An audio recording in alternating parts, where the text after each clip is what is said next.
all, this is Gasankma Keparu for Project Illuminated, and today I want to talk to you about the 2016 Oscars. Originally I wasn't going to comment on it, but after watching the recording, I didn't watch it live, I was so appalled by what I saw that I said I had to say something about it. The Oscars this year were hosted by Chris Rock, and that was problematic for me from the get-go because I've seen a lot of Chris Rock's his work, and it's kind of like teeter-tottered between very good and radical, and on the flip side maybe a bit buffoonish, but I have mad respect for him. However, I have to say this, that what he did during the Oscars was a great portrayal of the cause of diversity. The jokes he told and the manner in which he handled it basically belittled the cause and made fun of it. And I want you to understand that this whole idea of diversity in Hollywood is a very old issue. This is not the first year this has happened. This has been ongoing. And those powers that be in Hollywood are very smart, and they know how to play it. They'll pepper the films with minorities here and there just to not make them upset. And then another year they'll make everything really white and then go back to peppering again. And they know exactly how not to go too far. And believe me, this is not going too far. They can go further than this.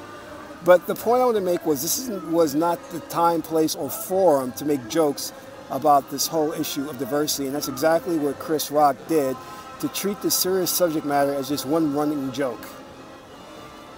And he did so to make those who are attending the Oscars feel more comfortable with the idea that Hollywood may be racist. And in fact, he equated Hollywood's racism as being a member, I guess, of a sorority or fraternity where you're outside of that fraternity, and those who are within the fraternity are a bit uppity. And that is not in any way, shape, or form a correct portrayal or analysis of what African Americans have faced in this country at the hands of Hollywood.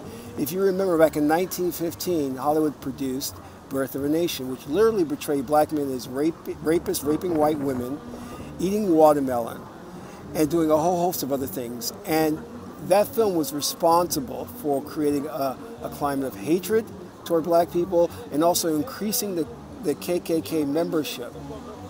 Hollywood has also been at the helm of putting out propaganda on a global scale to belittle and berate African Americans.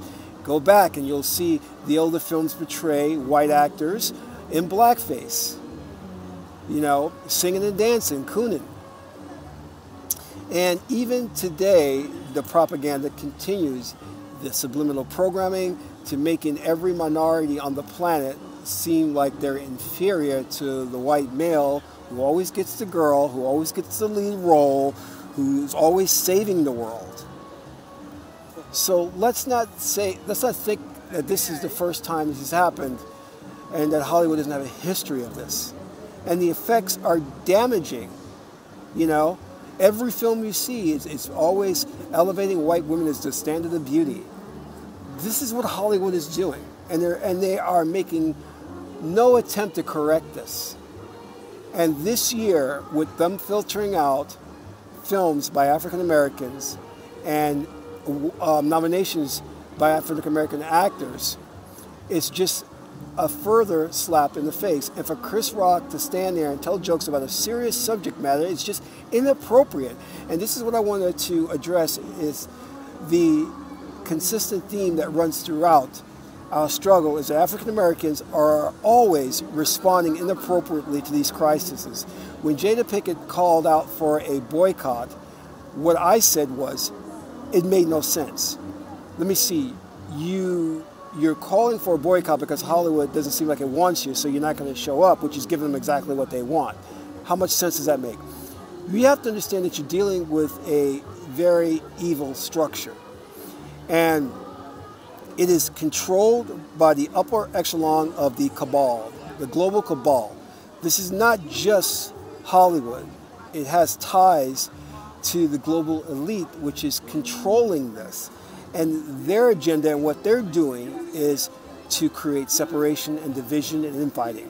So what they're doing is they're putting upper class whites against lower class whites, white males against white females, white males against black males, and the chief component of this is the idea of segregation, left brain thinking. It's like keeping people fighting based on labels and definitions. I'm a Republican. No, I'm a feminist, you know. No, I'm sorry, I'm a conservative.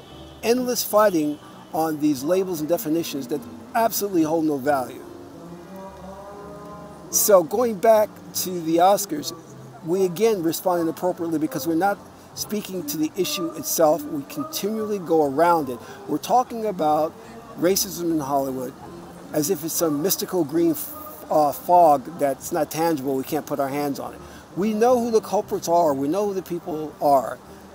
We know that the head of the Academy is Cheryl Isaac. This is a black woman, and the filtering out of African-American films and actors happened on her watch. So what's the appropriate response? We asked immediately for her resignation. We know who the heads of the studios are. We know who runs the casting agencies, who runs the talent agencies. We go directly to them and say, this is what we want. We want more diversity, or we're shutting Hollywood down. We're not going to boycott, we're shutting it down. But you're dealing with a people who have become afraid to take a stand and afraid to fight. You know, I often hear that theme, or that modern day colloquialism that says the revolution will not be televised. It's the dumbest thing I've ever heard of. What we fail to understand is that with every revolution there is some bloodshed. And I like to say the term, there will be blood. Because you're not going to get what you want in terms of equality without some bloodshed. Every revolution that you look at, that you study from history, there has been casualties of war.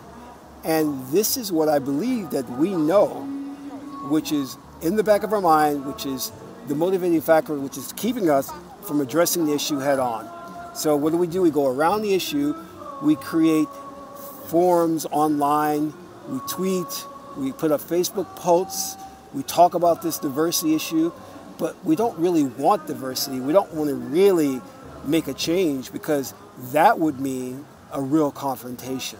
Do you understand what I'm saying?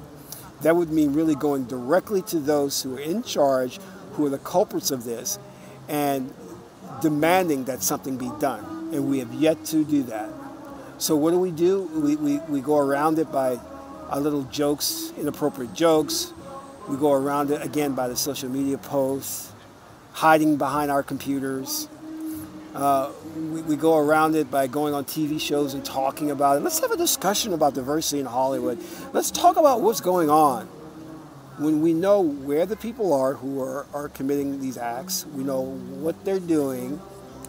They're not hiding, they're right in front of us. So that's really what I have to say. And when Jada Pinkett called for a boycott, all I said was this: shut it down. No boycott.